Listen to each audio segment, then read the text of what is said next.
Hey everybody, it's Max from Happily, continuing our video series on our new features for paid ticketing inside of HubSpot using Happily's ticketing platform. So in the last video, we showed you what the registration experience would look like for someone registering for your event and purchasing tickets using a Happily registration flow. But now that they've actually registered, how do they actually manage their registration afterwards? Well, we've built this awesome thing called the ticket portal.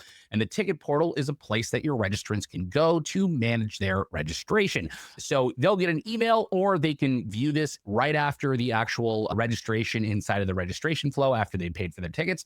So if they go into the ticket portal, this is what it looks like, right? And so what's really cool about this is right now I'm seeing the ticket purchase I just made for Big PaletaCon 2026. However, if I have registered for other events with your company, I can actually change the event up here and see all the other different events that I've registered for, as well as the registrations and the tickets I purchased, right? But here for Big PaletaCon, we can see that we got tickets for Max and we got tickets for Jeff. We can see the ticket type. We can see their email address. We can also edit the information. So remember here, we just have email for this ticket. But if I had additional information, such as this general early bird ticket that I had, I can come in here and I can edit information on the registrant record. So if I were to go in here and change some of my info, that would be directly updated on my registrant record inside of HubSpot. I can also transfer this ticket to someone else if I want to. They'll get an email confirmation with the information for that ticket. All I need to do is just come down and change their email address and it'll transfer that